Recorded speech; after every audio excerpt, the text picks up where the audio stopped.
दोस्तों नमस्कार। मैं आज आपको केदारनाथ मंदिर कहाँ पर स्थित है, उसका इतिहास क्या है, महत्व, रहस्य और पौराणिक कथा सुनाने जा रहा हूँ। आज का हमारा आर्टिकल भगवान शिव के 12 ज्योतिर्लिंगों में से एक श्री केदारनाथ मंदिर पर आधारित है। हम आपको केदारनाथ मंदिर का इतिहास और अन्य मुख्य बातों से संबंधित जानकारी देंगे। जब भी भारत के तीर्थ स्थानों का नाम आता है तो उसमें केदारनाथ धाम का नाम मुख्य रूप से लिया जाता है। भगवान शिव का भव्य ज्योतिर्लिंग धाम हिमालय की गोद में उत्तराखंड में स्थित है।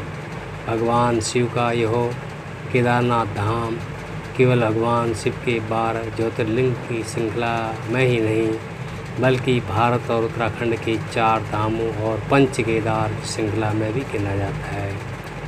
कहा जाता है केदारनाथ मंदिर का इतिहास पांडवों से जुड़ा हुआ है, जिसका निर्माण पांडव वंश के जन्मेजय ने कराया था।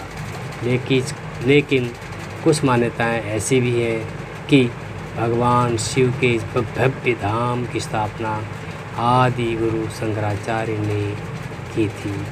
हालांकि केदारनाथ का इतिहास क्या है, इस पाठ में हम इस बात पर पूरी चर्चा करेंगे। केदारनाथ मंदिर पौराणिक सनातन सभ्यता और संस्कृति का प्रतीक है। वह स्थल हिंदू धर्म से बहुत ही महत्व रखता है। केदारनाथ मंदिर से हिंदू की आस्थाएं जुड़ी हुई हैं। आइए केदारनाथ मंदिर का इतिहास और उससे कुछ बातें जानते हैं। केदारनाथ मंदिर हिंदू धर्म में प्रचलित है तथा यह मंदिर भारत के राज्य उत्तराखंड के रुद्रप्रयाग जिले में स्थित है। केदारनाथ मंदिर हिमालय पर्वत की गोद में स्थित 12 ज्योतिर्लिंग में शामिल है। इस मंदिर का निर्माण कत्यूरी शैली में किया गया है और इसके निर्माता पांडव वंश जन्मेजय हैं। केदारनाथ मंदिर का निर्माण द्वापर युग में हुआ था। इस मंदिर में स्थित स्वयंभू शिवलिंग बहुत ही प्राचीन है। केदारनाथ मंदिर के इतिहास की बात की जाए तो यह मंदिर बहुत ही प्राचीन है और विद्वानों और ऋषियों के अनुसार इस मंदिर का निर्माण द्वापर युग के समय हुआ था। इस मंदिर के चारों ओर बर्फ के पहाड़ हैं। केदारनाथ मंदिर मुख्य रूप में 5 नदियों के संगम की मुख्य धाम माना जाता है और यह नदियाँ मंदाकिनी, मधुगंगा, क्षीरगंगा, सरस्वती और स्वर्णगौरी हैं। ऐसी मान्यता है कि ब्राह्मण गुरु शंकराचार्य के समय से ही स्वतः उत्पन्न हुए इस शिवलिंग की आराधना करते हैं। केदारनाथ मंदिर के समक्ष मंदिर के पुरोहित एवं यजमानों और तीर्थयात्रियों के लिए धर्मशालाएं उपस्थित हैं। मंदिर के मुख्य पुजारी के लिए मंदिर के आसपास भवन बना हुआ है।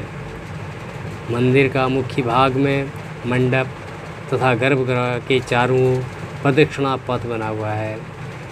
मंदिर के बाहरी हिस्से में नंदी बैल वाहन के रूप में विराजमान है। मंदिर के मध्य भाग में श्री केदारेश्वर स्वयंभू ज्योतिर्लिंग स्थित है, जिसके अग्रभाग पर भगवान गणेश जी की प्रतिमा और मां पार्वती के यंत्र का चित्र है। ज्योतिर्लिंग के ऊपरी भाग पर प्राकृतिक स्फटिक माला विराजित है। श्री ज्योतिर्लिंग के चारों ओर बड़े बड़े 4 स्तंभ विद्यमान हैं और यह 4 स्तंभ चारों वेदों के आधार माने जाते हैं। इस विशालकाय 4 स्तंभों पर मंदिर की छत टिकी हुई है। ज्योतिर्लिंग के पश्चिमी भाग पर एक अखंड दीपक विद्यमान है और हजारों साल से इसकी ज्योति का प्रकाश मंदिर की आस्था को बनाए हुए है। इस अखंड दीपक की ज्योति का रखरखाव मंदिर के पुरोहित सालों से करते आ रहे हैं ताकि अखंड दीपक की ज्योति सदैव मंदिर के भाग में और पूरे केदारनाथ धाम में अपने प्रकाश को बनाए रखे। मंदिर की दीवारों पर सुंदर एवं आकर्षक फूलों की आकृतियों को हस्तकला द्वारा उकेरा गया है।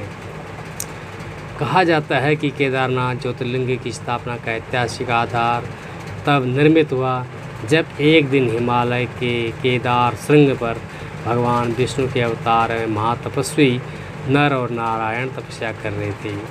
उनकी तपस्या से भगवान शंकर प्रसन्न हुए और उन्हें दर्शन दिए तथा उनकी प्रार्थना के फलस्वरूप उन्हें आशीर्वाद दिया कि वह ज्योतिर्लिंग के रूप में सदैव यहाँ वास करेंगे। केदारनाथ मंदिर के बाहरी भाग में स्थित नंदी बैल के वाहन के रूप में विराजमान स्थापित होने के आधार पर तब बना जब द्वापर युग में महाभारत के युद्ध के दौरान पांडवों की विजय पर तथा भ्राता हत्या के पाप से मुक्ति के लिए भगवान शंकर के दर्शन करना चाहते थे।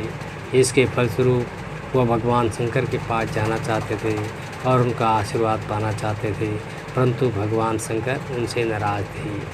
पांडव भगवान शंकर के दर्शन के लिए काशी पहुँचे, परंतु भगवान शंकर ने उन्हें वहाँ दर्शन नहीं दिए। उसके पश्चात पांडवों ने हिमालय जाने का फैसला किया और हिमालय पहुँच गए, परंतु भगवान शंकर पांडवों को दर्शन नहीं देना चाहते थे। इसलिए भगवान शंकर वहाँ से भी अंतर्ध्यान हो गए और केदार में वास किया। पांडव भी भगवान शंकर का आशीर्वाद पाने के लिए एकजुटता से और लगन से भगवान शंकर को ढूंढते हुए केदार पहुँच गए। भगवान शंकर ने केदार पहुंचकर बैल का रूप धारण कर लिया। केदार में बहुत से बैल थे। पांडवों को कुछ संदेह हुआ, इसीलिए भीम ने अपनी विशाल रूप धारण किया और 2 पहाड़ों पर अपने पैर फैला दिए। भीम के इस रूप से भयभीत होकर बैल भीम के पैरों के नीचे से निकल गए और भागने लगे, परंतु एक बैल भीम के पैर के नीचे से जाने को तैयार नहीं हुआ। भीम बलपूर्वक उस बैल पर हावी होने लगे, परंतु बैल धीरे धीरे अंतर्ध्यान होते हुए भूमि में सम्मिलित होने लगा। परंतु भीम ने बैल की त्रिकोणात्मक पीठ का भाग पकड़ लिया। पांडवों के दृढ़ संकल्प और एकजुटता से भगवान शंकर प्रसन्न हुए और तत्काल ही उन्हें दर्शन दिए। भगवान शंकर ने आशीर्वाद रूप में उन्हें पापों से मुक्त होने का वरदान दिया। तब से ही नंदी बैल के रूप में भगवान शंकर की पूजा की जाती है। ऐसी मान्यता है कि जब भगवान शंकर नंदी बैल के रूप में प्रकट हुए थे तो उनका धड़ से ऊपरी भाग काठमांडू में प्रदर्शित हुआ था तथा वहाँ अब पशुपतिनाथ का प्रसिद्ध मंदिर स्थापित है। भगवान शिव की भुजाएं तुंगनाथ में, भगवान शिव का मुख रुद्रनाथ में, नाभि मधमदेश्वर में तथा भगवान शंकर की जटाएं कल्पेश्वर में प्रकट हुई थी। इन्हीं विशेषताओं के फलस्वरूप श्री केदारनाथ को पंच केदार भी कहा जाता है। स्थानीय लोगों का मानना है कि केदारनाथ मंदिर धाम के पीछे शंकराचार्य की समाधि है। मान्यताओं के अनुसार गुरु शंकराचार्य ने केदारनाथ धाम में ही महासमाधि ली थी।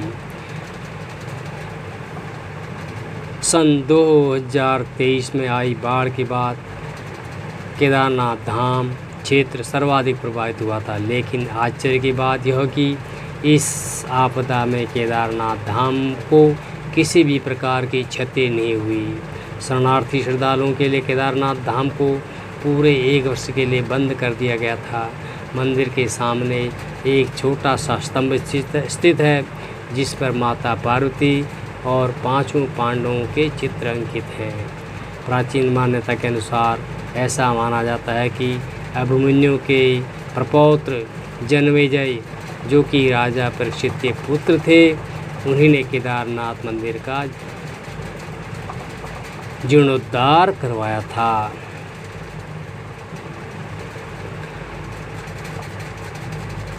छोटा 4 धाम यात्रा में 4 मंदिरों की यात्रा कराई जाती है, जिसमें विशेष रूप से केदारनाथ मंदिर भी शामिल है।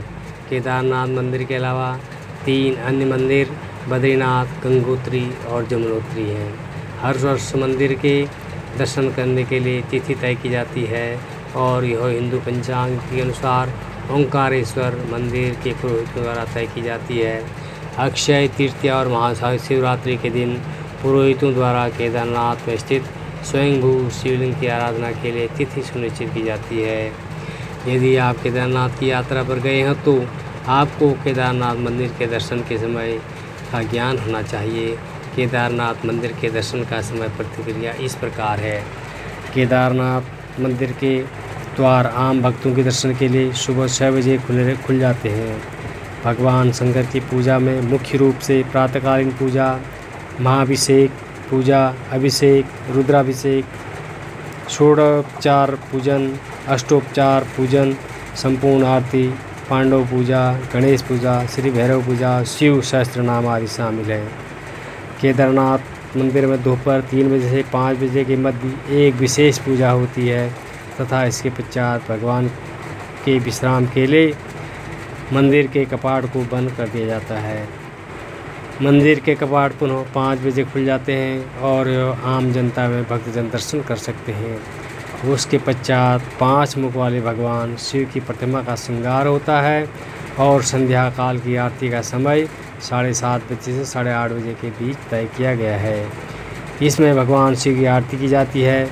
इसके पश्चात मंदिर के कपाट बंद हो जाते हैं। शीतकाल में केदारनाथ घाटी बर्फ़ से ढक जाती है, इसीलिए पुरोहितों द्वारा नवंबर 15 से लेकर शीतकाल के अंत यानी 14 से 15 अप्रैल तक केदारनाथ मंदिर के कपाट बंद कर दिए जाते हैं। शीतकाल के दौरान भगवान शंकर की 5 मुख वाली प्रतिमा को ऊखीमठ में स्थानांतरित कर दिया जाता है, वहाँ स्थापित कर दिया जाता है। दोस्तों, हमने आपको केदारनाथ मंदिर का इतिहास, ऐतिहासिक व पौराणिक कथा, दर्शन का समय, केदारनाथ मंदिर की वास्तुशिल्प आदि के बारे में जानकारी दी। आपको हमारी ये पोस्ट कैसी लगी कमेंट बॉक्स में बताना और हमारे चैनल को सब्सक्राइब करना और शेयर करना और लाइक करना। दोस्तों, अगले वीडियो में शेष धन्यवाद।